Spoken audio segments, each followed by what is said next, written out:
On a bitter February morning in 2021, metal detectorist Ryan Thompson was exploring a remote section of prairie near Cooperstown, North Dakota, when his equipment started registering massive metallic signatures beneath what appeared to be nothing but empty farmland.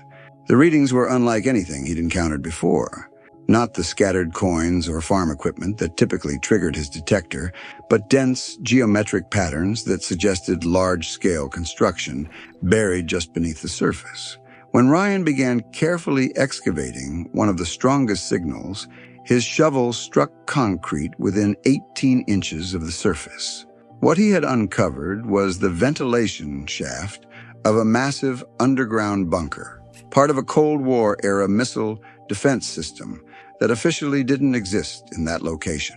As Ryan cleared away more soil, he revealed steel blast doors, communication cables, and entranceways that led deep underground into facilities that had been abandoned for decades but were still largely intact. Ryan tried to research what he'd found, but his coordinates didn't appear on any official military installation maps.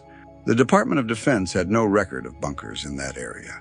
Even local historical societies had no documentation about military construction in those specific locations.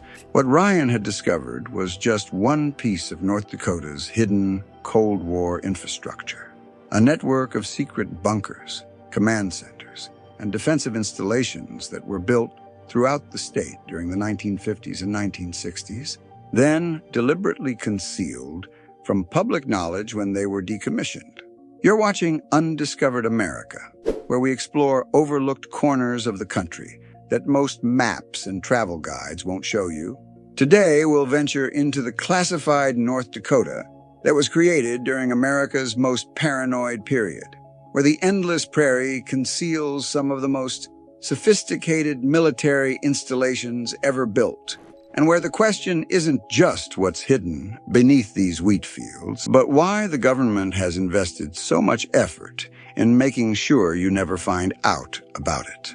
From missile silos that were disguised as grain elevators to command bunkers that could house hundreds of personnel for months, North Dakota became America's secret fortress during the Cold War, and much of that infrastructure remains hidden beneath the prairie, waiting for the right conditions to reveal its existence. Number 11. The Cooperstown Command Bunker. The Cooperstown Command Bunker was designed as a regional command center for coordinating missile defense operations across central North Dakota, but it was abandoned so quickly after the Cold War ended that most of its equipment and documentation were simply left in place. Built in 1962 under the cover of agricultural development, the bunker was excavated beneath what appeared to be a conventional farm operation. The surface facilities included a farmhouse, barn, and grain storage buildings that concealed the entrance to a 3-level underground complex designed to house 80 personnel for up to 6 months. The bunker was constructed with walls designed to withstand nuclear blasts, electromagnetic pulse protection for sensitive equipment, and independent life support systems including air filtration, water storage, and power generation. The facility served as a backup command center for Minuteman missile operations and early warning radar systems throughout the region. But when the bunker was decommissioned in 1991, the abandonment process was rushed due to budget constraints and changing military priorities. Instead of properly clearing the facility, military personnel simply secured the entrances and left most of the interior intact. Today, the Cooperstown bunker contains rooms full of Cold War-era communication equipment, maps showing now obsolete Soviet targets, and living quarters that still contain personal belongings left behind by the last military personnel to serve there. The control room features banks of computers and monitoring equipment that were state-of-the-art in the 1980s, but now look like artifacts from a science fiction movie. What makes the Cooperstown bunker particularly eerie is how completely preserved it remains. Walking through the facility feels like stepping back in time to the height of Cold War paranoia. when the possibility of nuclear war seemed so real that the government was willing to invest enormous resources in underground facilities that might never be used. Number 10, Devil's Lake Missile Storage Complex. Devil's Lake Missile Storage Complex was built to store nuclear warheads for Minuteman missiles, but the facility was concealed so effectively that local residents lived for decades without knowing they were just miles away from one of the largest nuclear weapons stockpiles in North America. The complex was constructed in 1963 beneath what appeared to be a remote agricultural research station. The surface buildings included laboratories, greenhouses, and equipment storage facilities that provided cover for the construction of extensive underground storage bunkers designed to house hundreds of nuclear warheads. The storage bunkers were built to military specifications that exceeded even the security requirements for active missile silos. The facility featured multiple levels of security, including automated defense systems, redundant communication networks, and protocols designed to prevent unauthorized access to nuclear materials under any circumstances. What makes Devil's Lake particularly disturbing is how successfully it was hidden from local communities. The facility operated for nearly 3 decades with regular shipments of nuclear materials, yet residents of nearby towns had no idea what was happening just miles from their homes. The complex was officially decommissioned in 1992, but the decommissioning process was classified and conducted with minimal public disclosure. Today, the surface buildings remain standing but empty, while the underground storage areas have been sealed but not demolished. Recent environmental monitoring around Devil's Lake has detected radiation signatures that suggest the decommissioning process may not have been as thorough as officially claimed. Groundwater testing shows contamination patterns that are consistent with nuclear material storage, raising questions about what might still be buried at the site. Number 9. Grand Forks Communications Bunker.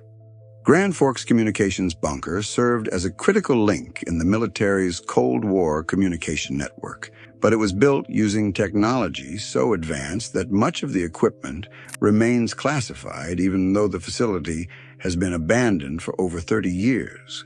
The bunker was constructed in 1964 as part of a nationwide communication system designed to ensure that military commanders could maintain contact with missile installations and defense systems even during a nuclear attack. The facility was hidden beneath what appeared to be a conventional radio broadcasting station. The communications equipment installed at Grand Forks included experimental technologies that were decades ahead of civilian systems.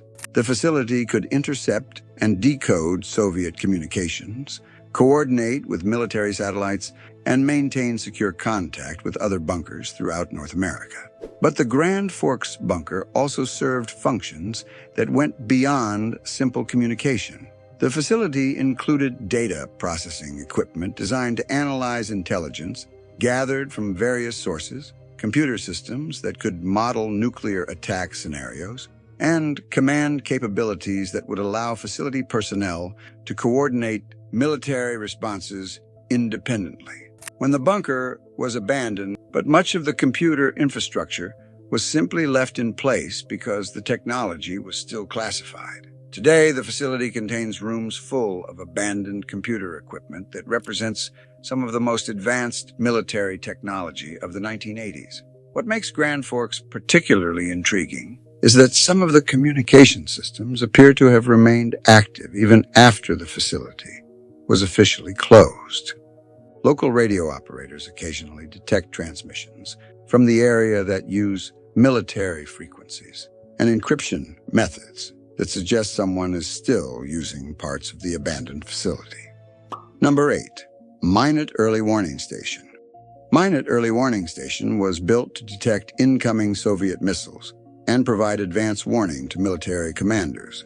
But the facility was designed with capabilities that suggest it was also intended to track and intercept objects that weren't necessarily missiles.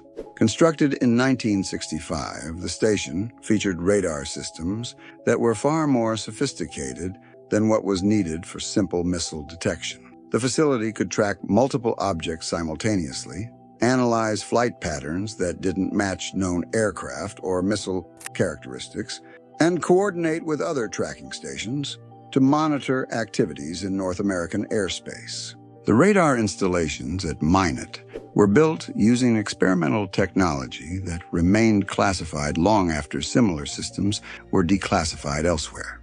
The facility's computer systems could process tracking data in real time and compare it against databases of known aircraft, missiles, and other objects. But what makes Minot particularly mysterious is that the facility's tracking logs show numerous instances of unidentified objects that didn't match the characteristics of any known aircraft or missiles. These objects displayed flight patterns and capabilities that exceeded the performance of any technology available during the Cold War period. The station was officially closed in 1994, but the closure process was handled differently than other military installations. Instead of simply removing equipment and securing the facility, military personnel spent nearly 2 years conducting what they described as specialized decommissioning procedures that involved extensive documentation and equipment testing. Today, the Minot station remains largely intact but sealed. The radar installations have been removed, but the underground facilities that housed computer systems and data storage remain.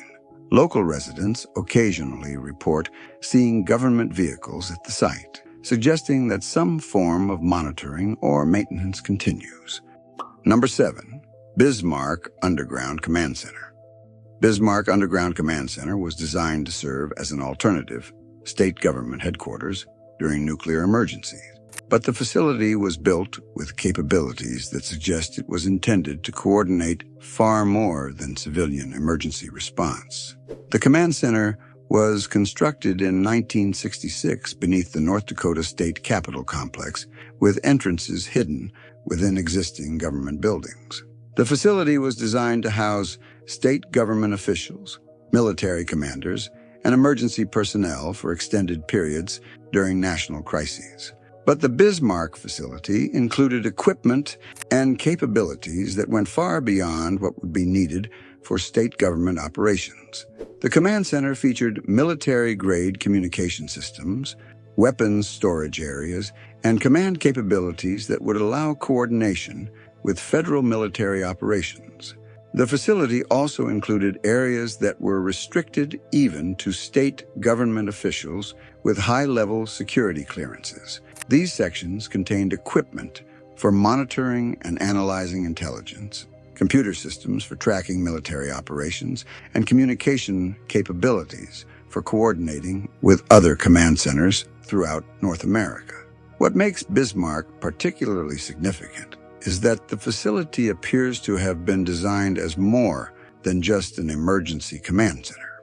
The infrastructure suggests that it was intended to serve as an alternative government headquarters that could operate independently of both state and federal oversight during national emergencies. The command center was officially deactivated in 1995, but the deactivation process was classified and involved federal agencies that aren't typically involved in state government operations. Today, parts of the facility remain active for routine government operations, but access is restricted and activities are not disclosed to the public. Number 6. Turtle Mountains Radar Complex. Turtle Mountains Radar Complex was built to monitor the Canadian border and track aircraft entering U.S. airspace. But the facility's actual capabilities suggest it was designed to detect and analyze phenomena that had nothing to do with conventional aircraft. Located near the Canadian border, the complex was constructed in 1967 as part of the North American Air Defense System. The facility featured multiple radar installations, communication systems, and data processing capabilities designed to provide comprehensive monitoring of northern airspace But the radar systems at Turtle Mountains were built using technology that was far more advanced than what was needed for border monitoring. The facility could detect objects much smaller than conventional aircraft, track movements at altitudes and speeds that exceeded known aircraft capabilities, and analyze electromagnetic signatures that didn't match any known technology. The complex also included research facilities that conducted experiments with radar technology, electromagnetic detection methods, and data analysis techniques that remained classified long after the facility's primary mission was completed. What makes Turtle Mountains particularly intriguing is the nature of the objects it detected and tracked during its operational period. Facility logs show numerous instances of unidentified objects that displayed characteristics that couldn't be explained using known technology or natural phenomena. The complex was closed in 1996, but the closure process involved federal agencies that specialize in managing classified technology and sensitive intelligence operations. Today, the facility remains sealed, but environmental monitoring equipment continues to operate around the site, suggesting ongoing interest in the area. Number 5. Garrison Missile Defense Laboratory. Garrison Missile Defense Laboratory was officially described as a research facility for improving missile defense systems, but the actual research conducted there involved experiments that had implications far beyond conventional military application.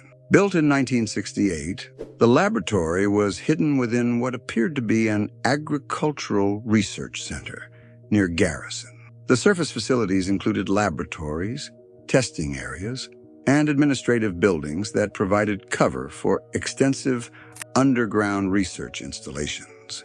The research conducted at Garrison involved experimental technologies that were decades ahead of publicly acknowledged military systems. Scientists worked on projects involving electromagnetic pulse weapons, advanced radar systems, and detection methods that could identify objects using characteristics other than visual or radar signatures. But the most classified research at Garrison involved experiments that seemed designed to detect and analyze objects that weren't necessarily created using known technology.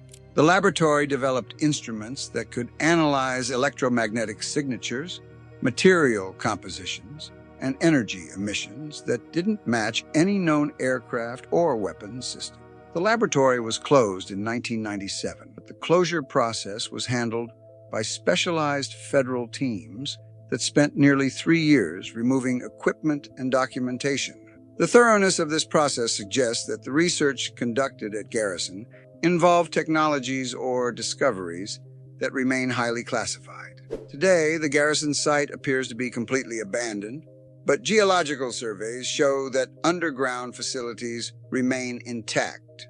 Environmental monitoring around the area occasionally detects electromagnetic activity that suggests some form of ongoing operations or surveillance. Number 4. Valley City Communications Hub.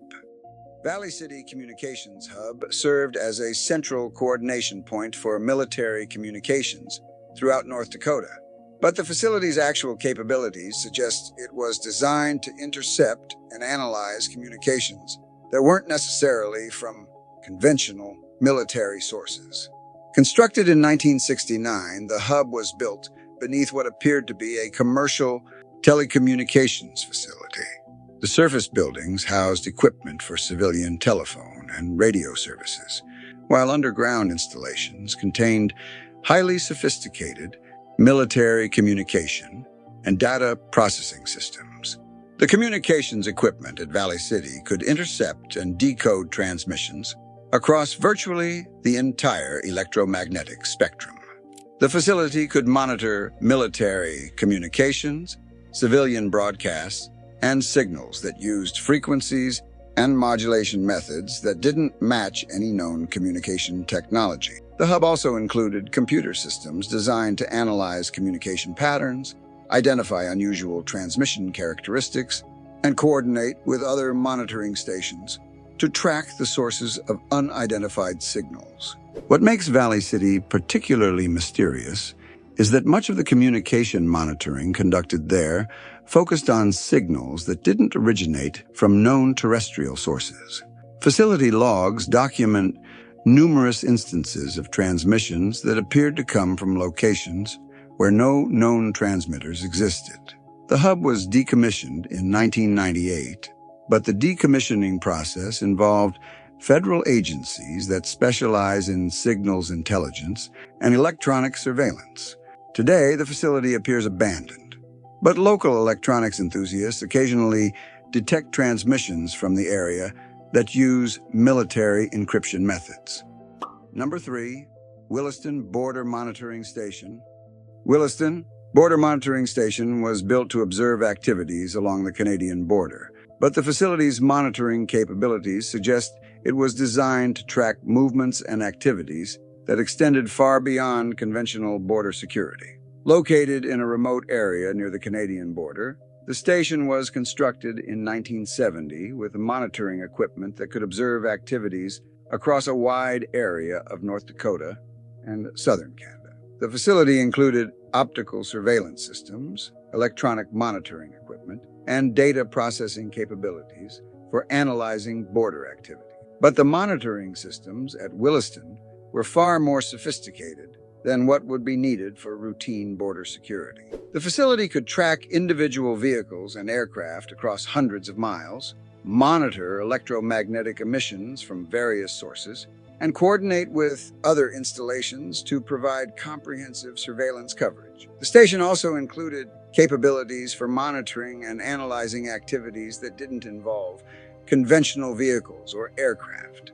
The facility's detection systems could identify movement patterns, electromagnetic signatures, and other phenomena that didn't match known transportation or communication technology. What makes Williston particularly significant is that the monitoring data collected there included numerous instances of activities that couldn't be explained using conventional understanding of border traffic or military operations. The station was closed in 1999, but the closure involved extensive documentation and equipment removal by specialized federal teams. Today, the facility remains sealed, but monitoring equipment around the area suggests continued interest in border surveillance activities. Number 2, Dickinson Research Installation.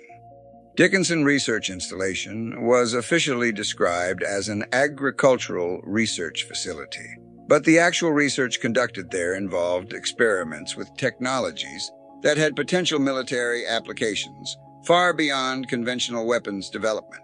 Built in 1971, the installation appeared to be a conventional agricultural research center with greenhouses, laboratories, and testing fields. But underground facilities contained research equipment and experimental technologies that were completely unrelated to agricultural development. The research at Dickinson involved experiments with electromagnetic technologies, advanced materials, science, and energy systems that remained classified long after similar research was declassified elsewhere. Scientists worked on projects that seemed designed to understand and replicate technologies that weren't necessarily developed using conventional scientific methods. The installation also included testing facilities for equipment that could detect and analyze objects or phenomena that didn't match known technological or natural characteristics. The research suggested an interest in understanding technologies that might have originated from sources other than conventional human development. What makes Dickinson particularly intriguing is that much of the research conducted there focused on analyzing materials and technologies that had been recovered from unknown sources. The facility included laboratories specifically designed for examining objects that didn't match known material properties or manufacturing techniques. The installation was closed in 2000, but the closure process involved federal agencies that specialize in managing highly classified research and development programs. Today, the facility appears completely abandoned, but environmental monitoring continues around the area. Number 1, Malmstrom Underground Complex. Malmstrom Underground Complex was built as a command center for Minuteman missile operations, but the facility included capabilities that suggest it was designed to coordinate responses to threats that went far beyond conventional military attack. Located near the Montana border, the complex was constructed in 1972 as part of the Strategic Air Command's Missile Defense Network. The facility was designed to coordinate missile launches, monitor nuclear weapons systems, and maintain communication with other military installations during national emergencies. But the Malmstrom complex included equipment and capabilities that were far more sophisticated than what would be needed for conventional missile operations. The facility could track and analyze threats that didn't match known missile or aircraft characteristics, coordinate responses to scenarios that weren't covered by standard military protocols, and maintain communication with federal agencies that weren't typically involved in military operation. The complex also included research areas where personnel analyzed intelligence about technologies and capabilities that didn't match known military systems. These facilities contained equipment for studying materials, energy signatures, and technological capabilities that exceeded what was publicly acknowledged as possible. What makes Malmstrom most significant is that the facility appears to have been designed to coordinate military responses to threats that weren't necessarily from conventional human sources. The command capabilities, research facilities, and communication systems suggest preparation for scenarios that went beyond traditional concepts of national defense. The complex was officially decommissioned in 2001, but the decommissioning process involved federal agencies from multiple departments and took nearly 5 years to complete. Today, the facility remains sealed, but activity around the area suggests continued federal interest in the site. So what do these 11 abandoned Cold War bunkers tell us about North Dakota's hidden history? And about the level of secrecy that surrounded America's defense preparations during the nuclear age? First, there's the realization that North Dakota served as far more than just a missile deployment area during the Cold War. The state became a testing ground for advanced military technologies, a storage location for nuclear materials, and a coordination center for defense activities that extended far beyond what was publicly acknowledged. Second, there's the sophisticated level of concealment that was used to hide these facilities from public knowledge. From fake agricultural research stations to disguised communication centers, the military invested enormous resources in making sure that even local residents had no idea what was happening in their communities. Third, there's evidence that these facilities were designed to address threats and scenarios that went beyond conventional military planning. The detection capabilities, research facilities, and coordination systems suggest preparation for situations that weren't covered by standard defense protocols. These abandoned bunkers remind us that the Cold War created a parallel infrastructure that operated completely outside public knowledge, hidden beneath the familiar landscape of rural North Dakota. The electromagnetic signatures still detectable from some sites, the environmental contamination that suggests incomplete decommissioning, and the ongoing federal interest in supposedly abandoned facilities all point to the same conclusion. North Dakota's Cold War secrets may be far from over. The prairie that looks empty and peaceful today conceals decades of classified activities, advanced technologies, and military preparations that were deemed too sensitive for public knowledge. These 11 bunkers represent just what we can identify through careful investigation. The real question is what else might be hidden beneath North Dakota's endless wheat fields, still waiting to be discovered by the right person in the right place at the right time.